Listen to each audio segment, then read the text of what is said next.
Hola, Hola, ahora creo que sí. me flipa tu pelo, Mm. Aria. ¡Ay, gracias! No he hecho nada. Hola, Hola, ¿qué tal? hola, soy Manjo, encantado.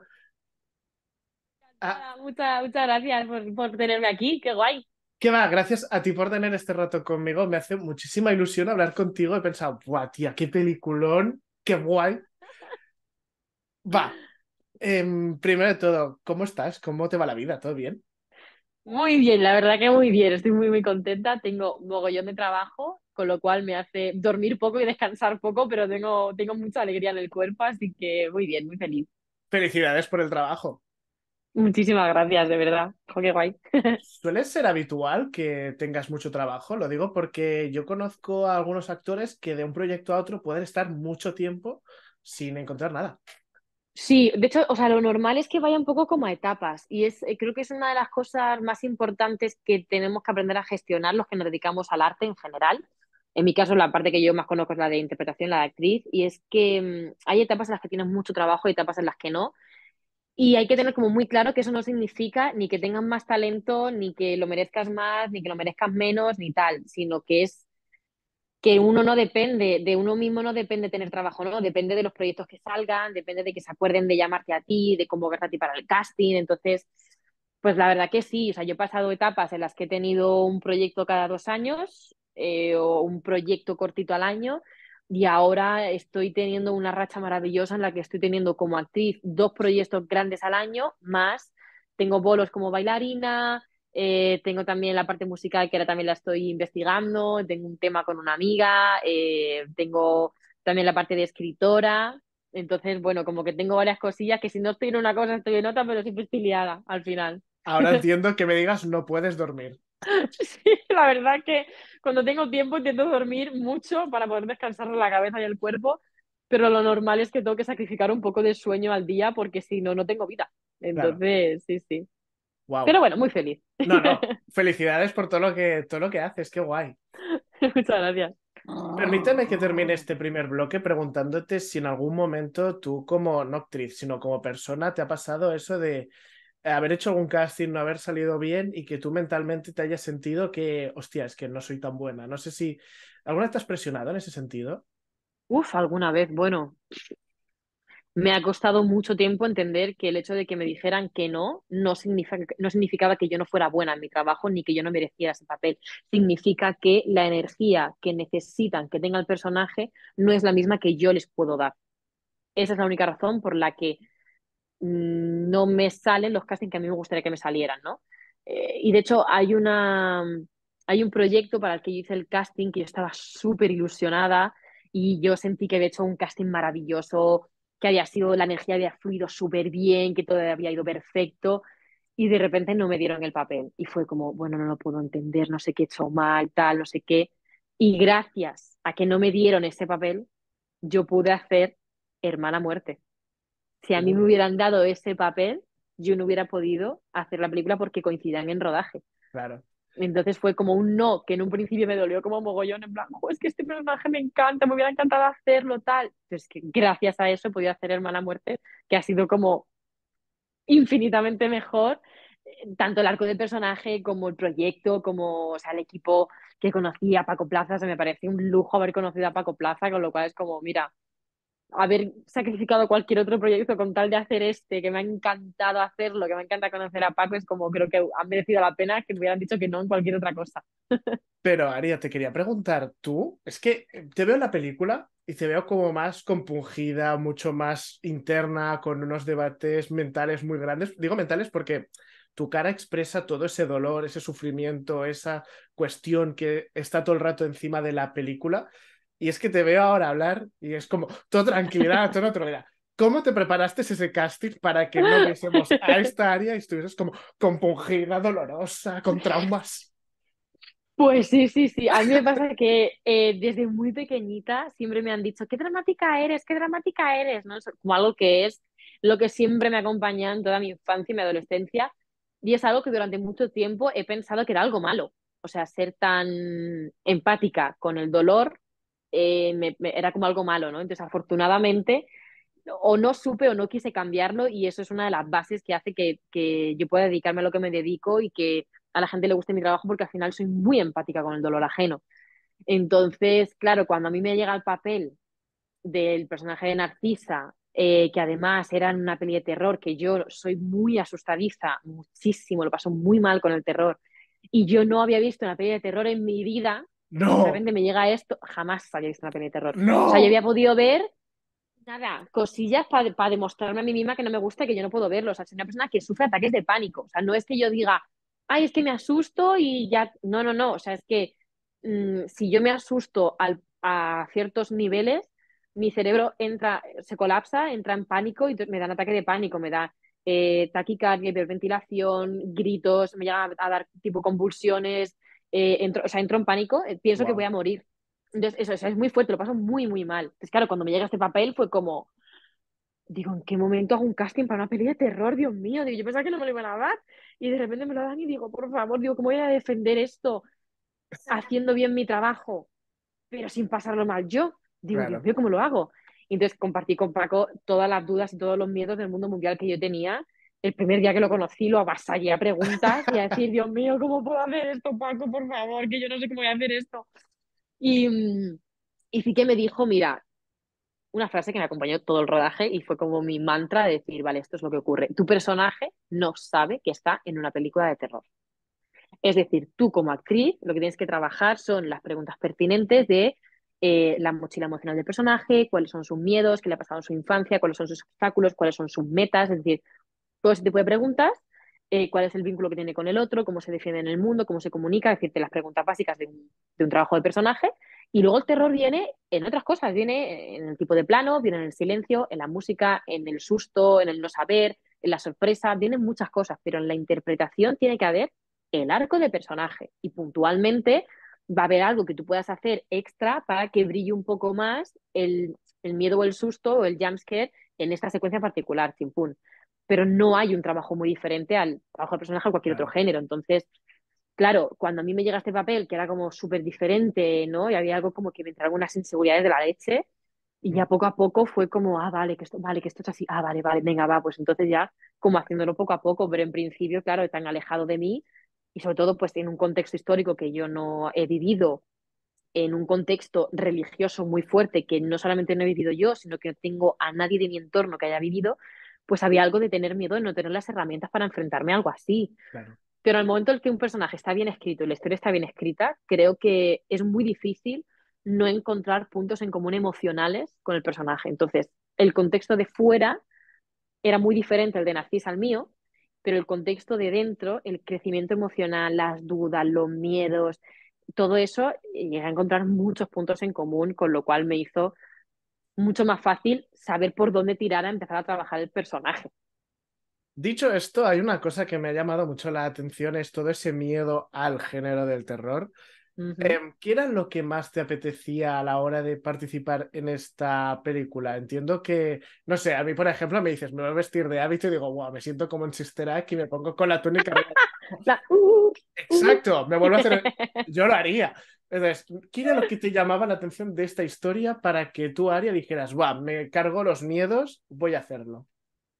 Pues mira, una de esas cosas es precisamente el tema de la religión, porque para mí, yo he estado en conflicto muchas veces con, no tanto con la religión cristiana, que bueno, quizás sí, sino con los métodos de la iglesia o no la costumbre de la iglesia de cómo llevar esa creencia a la realidad y de a veces esa creencia justifica cosas que para mí no son justificables.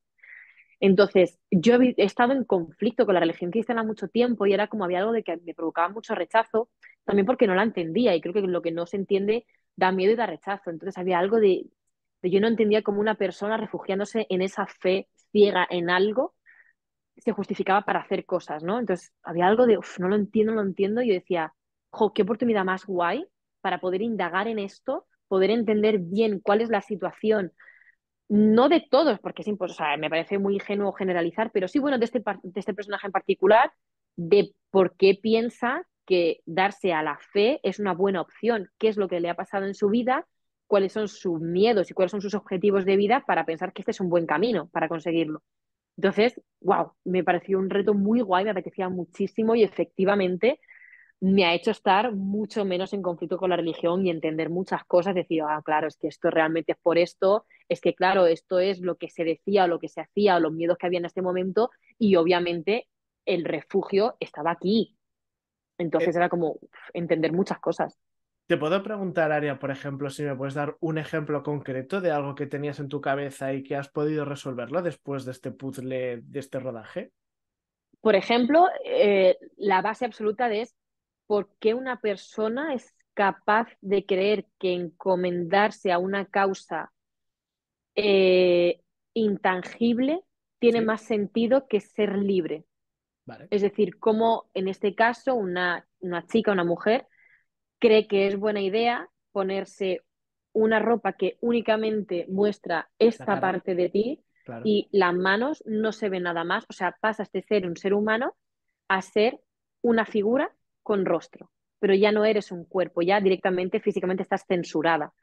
Eh, y meterte en un sitio que en este caso, bueno, era en la película no es un antiguo convento de clausura que pasa a ser un colegio para niñas en situaciones desfavorecidas. Entonces, no solamente como maestra, sino también en ese concepto de convento de clausura, es decir, ¿qué te lleva a creer que meterte en un sitio, ponerte un traje que te quita tu esencia de persona, claro. y tener una rutina que te elimina la libertad ¿no? Y te censura, es clausura, o sea, no vuelves a tener contacto con el mundo más que con la gente que está ahí dentro. O sea, me parece que es muy heavy tomar esa decisión. Entonces era como de, no lo entiendo, no lo entiendo, no lo entiendo. Y una de las cosas que entendí era que en este caso, por ejemplo, el contexto histórico, hay algo de lo que pasa afuera, da tanto miedo que prefiero quedarme dentro. O sea, la guerra, los horrores de la guerra, y como lo que decía Paco Plaza, que decía una cosa que me parecía maravilloso, no es solamente las heridas de la guerra, sino las cicatrices que quedan después de la guerra, es muy difícil tratar. Y hay veces que una persona no tiene las herramientas para hacerlo y prefiere estar en un sitio pequeño y conocido y seguro que no darte a la vulnerabilidad y al miedo del mundo exterior. Entonces Claro. hay algo que yo comprendí que dije, claro, es que a lo mejor para mí yo lo llamo libertad y ellas lo llaman eh, realidad insegura. Claro. Entonces, a partir de ahí ya dices, ah, ahora no lo entiendo, claro, prefieren quedarse en un sitio conocido y ser felices con esto que explorar el mundo, que para mí el mundo es libertad, pero para ellas es miedo. Entonces, ¡buah! Cambié mucho el concepto y entendí muchas cosas. Aria, has madurado muchísimo, ¿eh? Muy poco tiempo. No sé, Y eso, me parece una reflexión muy, muy madura, pero muy bestia también, porque es verdad, nunca lo hubiese pensado el por qué el hábito, por qué la gente decidiría eso y no sé, puede que hayas tenido suerte. A mí la sensación que me ha dado escuchándote es que no estoy con alguien de menos de 30. ¿Tienes 29, 28?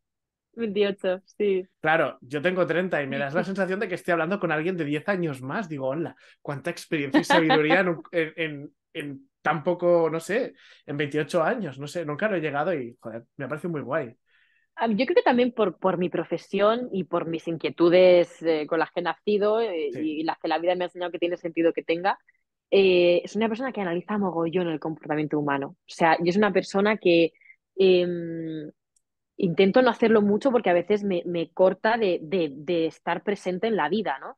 Pero soy una persona que sobreanaliza todo. Entonces estoy con alguien y analizo su tono de voz, su comportamiento corporal, ¿no? Si está más aquí, más acá, tal, si está de piernas cruzadas, si está temblando, si tiene un tic.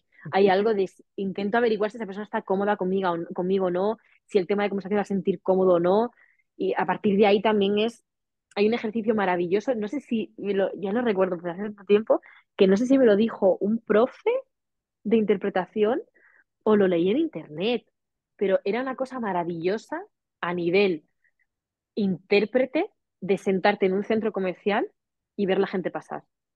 Ya está. O ¿para qué? sea, para darte cuenta de la cantidad de personas diferentes que existen en el mundo y pararte a pensar que cada persona que está ahí viene de un sitio, está yendo hacia otro, tiene un objetivo que cumplir, tiene una mochila emocional, tiene unas preocupaciones, si alguien está hablando por teléfono, con quién estará hablando, estará teniendo una conversación tranquila, le estarán dando una mala noticia, qué está pasando. Una persona camina de una manera, camina de otra, lleva un tipo de ropa, otro, va acompañada, va sola. O sea, hay como 1.000 millones de preguntas que hacerte en una multitud de personas. Entonces, sentarte en una cafetería donde en medio de un centro comercial y simplemente ver la gente pasar y empezar a hacerte preguntas de, ¿y esta ropa por qué le gustará? ¿Qué le habrá pasado en su vida? ¿Por qué va tan llamativa? ¿Tiene necesidad de llamar la atención? ¿Tiene falta de carencias de afecto? ¿Tiene necesidad de algo? ¿Qué le pasa? Esta persona que va tan tapada, ¿porque a qué tiene miedo? ¿Por qué se oculta? O sea, hay algo de hacerte como un mogollón de preguntas y me parece un ejercicio maravilloso que he hecho muchas veces en mi vida y al final es algo que tengo que aprender a gestionar para que no sea tan potente esa necesidad de saber como para restarme el estar presente en el mundo y en el día de hoy, pero sí que es algo que me fascina el comportamiento humano, me encanta. ¿Cómo has llegado a pensar en cómo crear a Narcisa? ¿Qué tics tiene? ¿Cómo piensa? ¿Cómo es esa mochila? Más allá de hablar con el director o el guionista en algún caso, ¿cómo has podido crear a Narcisa, interpretarla sin acabar en el cliché? Yo, por ejemplo, antes te he dicho, yo haría Ujú. Sister Act porque me pongo el hábito y me viene esa película a la cabeza. Pero claro, en tu caso, no. En tu caso hay un drama, hay una historia, un personaje muy misterioso. ¿Cómo lo has trabajado, esa creación de personaje?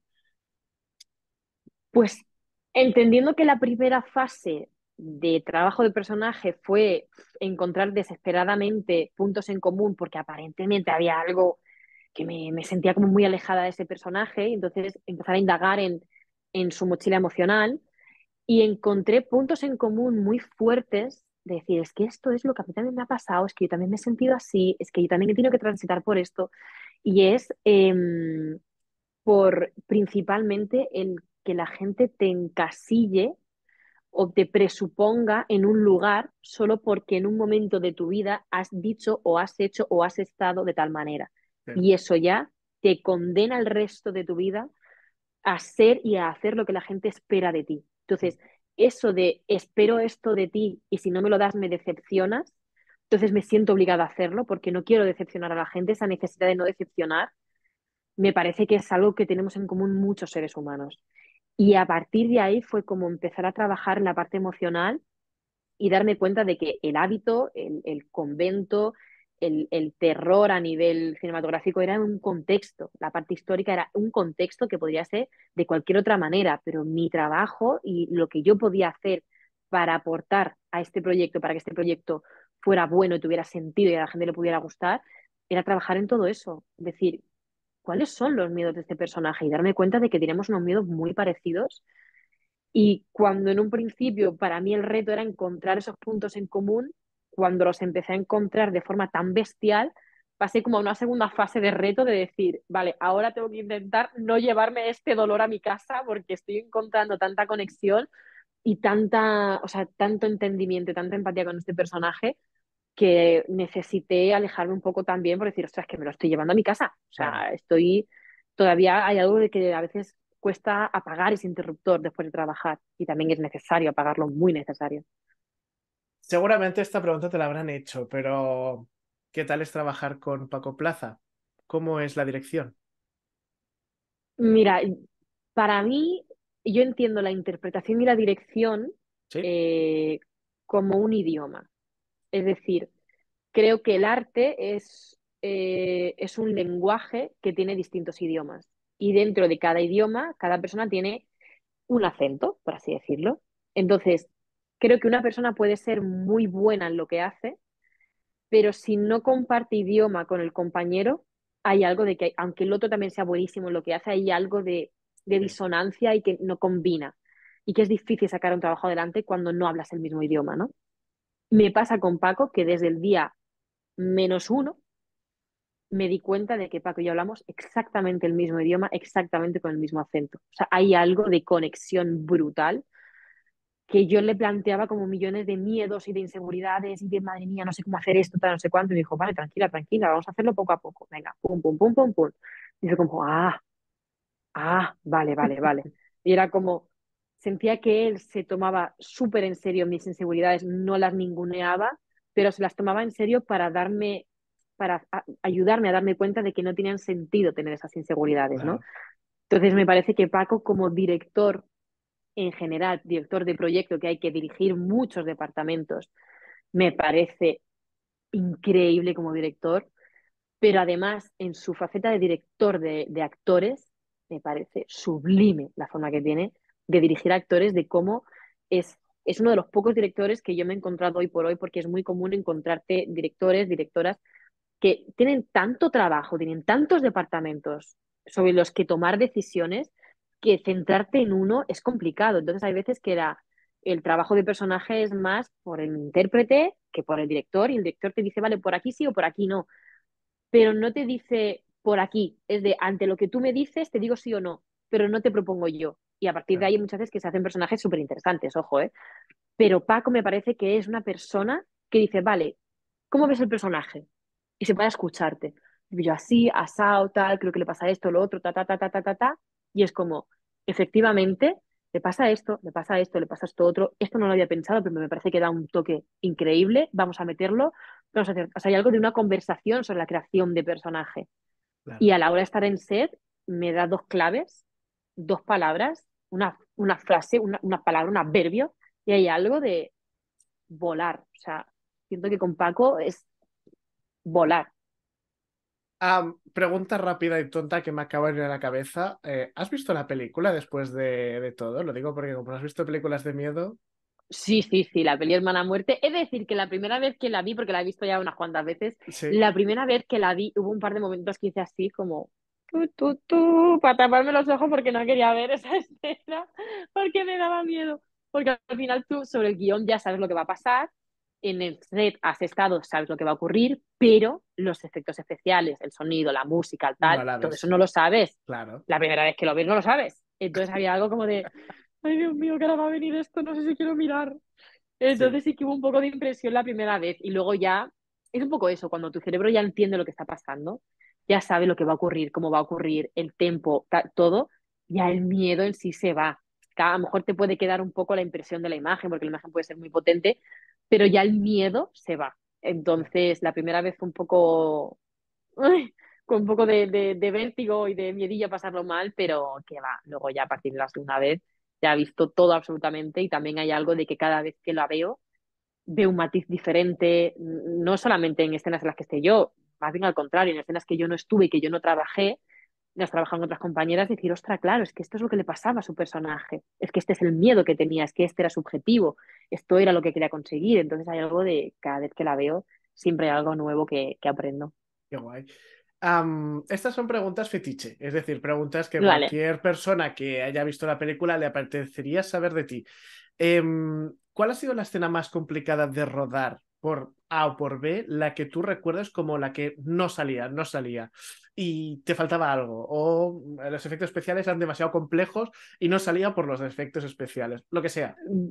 Pues mira, me surgen dos. Uh, Una de ellas es, vale, sin hacer spoiler, hay una secuencia en la que estoy con otro personaje y ese otro personaje me está diciendo, ¿por qué tal? ¿Por qué tal? ¿Por qué tal? ¿Por qué po, po, po, po, po, po, po, po, po? Y yo estoy solo recibiendo, recibiendo, recibiendo y vamos atravesando un pasillo y luego al final ese personaje se queda atrás y yo sigo avanzando, ¿vale? Entonces, a nivel técnico, la escena estaba planteada de una manera, la secuencia, de que la cámara estaba aquí, se hacía tal, el recorrido de esta manera, pero luego en set nos dimos cuenta de que era muy complicado llevarlo a cabo. Y fue la única secuencia, porque el resto, o sea, Paco es un absoluto experto en el trabajo previo y él llega a set y sabe exactamente dónde colocar la cámara, dónde poner las luces, dónde tal, y el trabajo con él es siempre, o sea, siempre fluye de una manera increíble. pero, Pero esa secuencia, por agentes externos a decisión humana, había algo que no terminaba de funcionar. Y entonces tuvieron que replantearse la secuencia para recoger la cámara de otra manera. Y cuando ocurre eso, cuando hay algo técnico que cambia, si la secuencia es una conversación sin más o es un plano recurso o tal, pues no pasa absolutamente nada. Pero la secuencia a nivel emocional era heavy metal. Entonces, claro, yo empecé a rodar con mi compañera esa secuencia, jo, no funciona, hay algo que no termina, jo, no funciona. Y no por nosotras, sino por la técnica. y cuando paran, buscan la solución, la encuentran, la ponen a cabo, empiezan a crear el set de esa manera y se empieza a recoger la imagen, pasa 1 hora y pico, 2 horas, en las cuales tú como artista, o sea, tú como actriz, tienes que tener la emoción calentita para que cuando te digan acción la puedas soltar. Pero tener una emoción calentita sin salir durante 1 hora y pico es agotador. O sea, una emoción puede mantenerse calentita unos minutos. A partir de 20, 30, 40 minutos, la emoción inevitablemente baja. O sea, es Ya. humano, no tiene que ver con ser más capaz o menos capaz como actor o como actriz. Es una cuestión de supervivencia humana. No se puede mantener un llanto desconsolado ni una tensión absoluta durante más de media hora. O sea, es muy complicado. Entonces, esa fue una de las secuencias más complicadas de rodar porque para cuando se pudo dar acción y recoger de verdad lo que luego se iba a ver en montaje, la compañera y yo estábamos muy cansadas a nivel emocional y también hay una cosa como de frustración de, jo, no está saliendo como queremos y eso resta mucho a la emoción. Entonces, la secuencia en sí aparentemente no tiene tampoco una complicación de la leche, pero a nivel técnico era muy complicado llevarlo a cabo. Y entonces esa fue una de las secuencias así más complicadas de decir, uff, no sé si se ha quedado bien, si no, si ha estado a la altura o si no. Y luego hubo otra en la que yo estoy sentada en la cama y yo, bueno, pues no veo y estoy relatando algo que está pasando y entonces yo tenía que llegar a una emoción y que pasaba lo mismo a nivel técnico, estaba Ya. siendo muy complicado llevarla a cabo y entonces cuanto más difícil a nivel técnico, más difícil es que la emoción sea verdadera o al menos aparente ser verdadera y tenga sentido. Entonces, sí, creo que son esas dos cosas. Una que estaba sentada en la cama y que ahí estaba sola, y luego la otra con mi compañera haciendo una conversación, la cámara yendo hacia atrás y nosotras yendo hacia adelante. Wow, wow. Vale. Y la otra pregunta fetiche que tengo, no sé si te la han hecho mucho, pero alguna anécdota de rodaje, no de complicación, sino de, supongo que en un set de miedo también se llega a reír por algún fallo tonto, ha petado Uy, alguna que se llega a bombilla. reír. O sea, Cuéntame la en un risa más rodaje guay.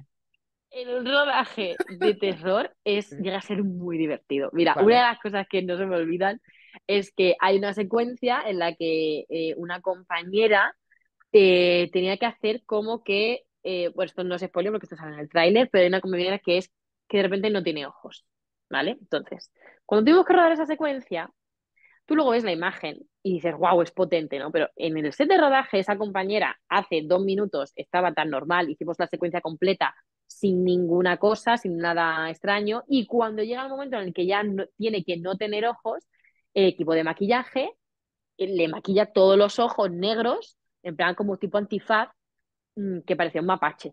Entonces, mi personaje tiene que estar aterrorizado, pero tú estás viendo a tu compañera con un maquillaje así para un mapache, y entonces era como de, y entonces tú tienes que gritar porque estás súper asustada. Entonces hay algo de que ya en ese momento fue de, venga, tengo que intentar no reírme, aunque este momento me está pareciendo ridículo, pero ridículo en el mejor de los sentidos, es decir, es que es muy gracioso lo que está pasando, pero venga, yo me tengo que concentrar, esto me tiene que dar mucho miedo, mucho susto. Entonces era eso, como mi compañera así, con los ojitos así negros, y luego resulta que primero grabamos esa secuencia y luego al tiempo grabamos que eso era una pesadilla del personaje. Sí. Y entonces grabamos un momento en el que mi personaje se despierta de golpe de susto por lo que ha pasado, ¿no? Ujú. Y entonces, en esa secuencia de susto, de haberme despertado, Paco me decía, vale, tú recuerda a mi compañera la que hacía la secuencia es Chelo Vivares, maravillosa. Además tiene los ojitos muy grandes, como los ojitos medio saltones, y entonces era como muy gracioso verla así. Y decía, vale, tú recuerda, imagínate a Chelo Vivares yendo hacia ti, tal, con los ojos negros, tal. Y yo de repente caí en la cuenta de Chelo Vivares con los ojitos que parecía un mapache yendo hacia mí montado en un monopatín así, mira, yo me empecé a reír y todo el set empezó a reírse y yo, ja, ja, ja, ja, ja, ja, digo que no puedo, que no puedo, que no puedo, porque era como, imagínatela, a ver que te dé miedo. Yo decía, es mi compañera con un maquillaje de mapache sobre un monopatín viniendo hacia mí, Porque, ¿sabes? Hay algo de que no hay miedo ninguno en eso. porque entiendo que le pintaron para luego con el ordenador cambiárselo, no era no era el Exacto. maquillaje que yo he visto en No, vídeo. no, no, no, no, no, no, Son claro, eso es referencias para el ordenador. efectivamente, es para facilitar el trabajo de edición, el trabajo de Sí. efectos especiales. el equipo de maquillaje lo Vale, que hace es hacer una referencia de cómo tiene que ser. vale, vale. Y también para que en el set haya un poco de diferencia. Bueno, en fin, pues es como para facilitar, pero claro, yo me imaginaba a mi compañera con los ojitos de mapache sobre un monopatín viniendo hacia mí y era como, mira, a mí lo que menos me sale es asustarme, digo, yo me río todo el rato. Entonces, sí que, pero como esas varias, es decir, Vale. algo que aparentemente da muchísimo susto, pero en realidad es algo que cuando lo tienes que hacer sin ningún artificio en crudo, llega a ser ciertamente absurdo y Sí, cómico, ya. inevitablemente. Me quedan 10 minutos de entrevista. De hecho, creo que a tu manager me dijo que hasta dentro de 10 era hasta y 50, pero me quedan última pregunta. Cuéntame, cuéntame. Aria, me estoy pasando muy guay y me encantaría saber mucho de esta película, pero me gustaría saber más de ti. Entonces te quería preguntar, ¿qué pregunta te harías tú si fueses tú la entrevistadora? ¿Qué pregunta no te han hecho nunca en una entrevista y te gustaría responderte? Yo mi primera parte, la que realmente he hecho con todo mi cariño, era conocer cómo has preparado el trabajo, cómo ha sido ese trabajo, porque sé que hay mucho más en la preparación que en el rodaje. Que eso es como pim pam, venga, Sí, una escena, voy a la otra. exacto. Y mucha gente te preguntará por escenas y tal, que eso es lo que he llamado yo antes preguntas fetiches. Ajá. Pero, ¿qué pregunta te gustaría que te hicieran a ti como artista? Ah, pues mira, una cuestión que a mí, o sea, no es que no me lo hayan preguntado, pero me lo han preguntado poco, quizá, ¿Vale? o cuando me lo han preguntado ha sido con el foco en otro aspecto, Ujú. pero sí, siguiendo la estela de soy una persona que le encanta analizar el comportamiento humano y tal, y me encanta llevar esa inquietud que tengo sobre la naturaleza humana, llevarla a mi trabajo, llevarla a los personajes. Hay una respuesta que yo misma, o sea, hay una pregunta de la que yo misma no tengo la respuesta. Entonces me parece interesante ¿Cuál lanzar sería? esta reflexión y es la de a qué nivel aporto lo personal al personaje para que ese aporte sea en positivo y a qué nivel pongo barreras para no salir yo escaldada. Porque siguiendo como esta pregunta que te digo, me la haría, pero para reflexionar yo porque no tengo la respuesta. Pero hay algo que sí que ocurrió en el rodaje de Hermana Muerte y que creo que es un poco la base de haberme hecho esta pregunta, y es que hubo una secuencia en la que, cero spoiler, en el guión, ¿vale? Ponía, Narcisa entra en su celda y se derrumba.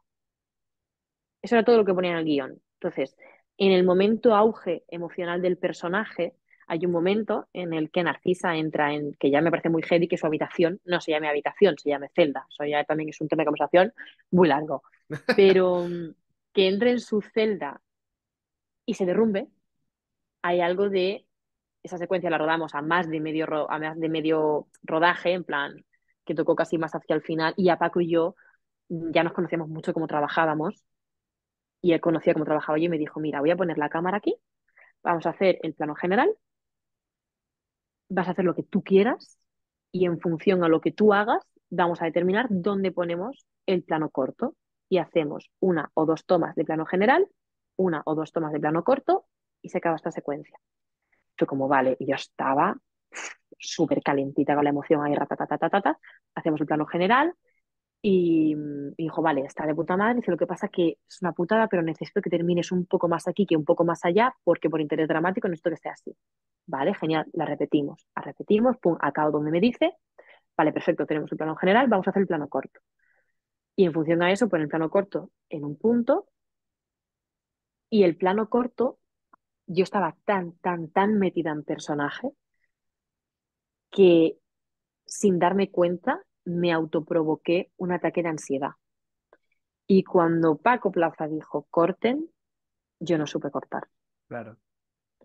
Y yo estaba con todo esto, yo estaba hiperventilando, taquicardia, llorando, gritando, temblando, o sea, estaba teniendo un ataque de ansiedad, porque yo me metí tanto en el motivo del personaje para estar así, en qué le ha llevado a estar así, que yo realmente estaba así y no supe salir de personaje. Entonces fue como, cuando dijo corten y yo no, yo no corté, la gente como que de repente se quedó súper incómoda, en plan, "Hostia, ¿qué hacemos? ¿Qué hacemos? ¿Qué hacemos?". Me vino Paco, ¿estás bien? ¿Estás bien? Tal. Y yo, no, no, no, lo siento, tal. Fua, me eché a sus pies a llorar, un poco cuadro la situación. Joder. Pero, pero claro, contando con esto, luego yo cuando veo la secuencia, cuando yo veo en la peli que llega este momento, resulta que la secuencia de todo lo que ocurrió, suponte, me lo estoy inventando, que fueron 2 minutos de secuencia, se ha emitido 25 30 segundos. O Ya, sea, se ha emitido menos de la mitad. Entonces yo dije, uy, digo, esa secuencia que quedó tan intensa y tan tal, que creo que podía aportar muy guay en el proyecto. Me vino Paco y me dijo, mira, en una primera versión de montaje estaba completa la secuencia, pero me di cuenta de dos cosas. Uno, que era tan intensa que podía hacer que ¿no? Como que el ritmo de la peli bajara o claro. el estilo se desviara de lo que quería contar, por un Ujú, lado, y por otro, era tan personal ese dolor que había algo de que se empezó a alejar del personaje. Y claro, yo tengo que contar la historia del personaje. Entonces, en esto, ahí viene un poco mi reflexión de preguntas sin respuesta, de decir, hasta qué punto es sano que yo aporte mi dolor personal al personaje y hasta qué punto necesito protegerme para no salir perdiendo yo. Entonces, yo digo que más que una pregunta es como una reflexión para la que todavía no tengo respuesta. Creo que cada personaje es diferente. único y cada personaje necesita un equilibrio diferente de verdad y mentira y de trabajo y personalidad, o sea, y persona, ¿no? Entonces, como creo que depende de cada personaje y en este caso, pues Narcisa en principio parecía que no, pero luego tuvo mucho de mi dolor personal y creo que quizá eso también ha aportado en positivo al personaje. Ha estado muy guay. Pues Aria Bedmar, muchísimas gracias por pasar este rato conmigo. Me ha gustado mucho hablar A ti. contigo. Ha sido un aprendizaje muy chulo el que acabo de hacer hoy ¡Qué contigo. guay! Y joder, tía, muchísima suerte, muchísima mierda en tu carrera y espero verte Muchas pronto gracias. para que me sigas contando qué vas aprendiendo de tus siguientes personajes. Pues sí, tengo muchas ganas de saber que voy a seguir aprendiendo, que es como hay tanto, tanto, tanto por hacer, por explorar, por aprender, por innovar. O sea, tengo tantas ganas de seguir viviendo de esto toda mi vida, Dios mío. Me hace tan feliz dedicarme a esto. Es que es muy Así que chulo. sí. Ojalá que coincidamos de nuevo en el futuro, que seguro que sí. Cuídate mucho y nos vemos pronto. Un beso enorme. Igualmente. Un besazo súper grande. Muchas gracias por todo. Que va, gracias a ti. Buen fin de semana y gracias, de verdad, de Igualmente. corazón.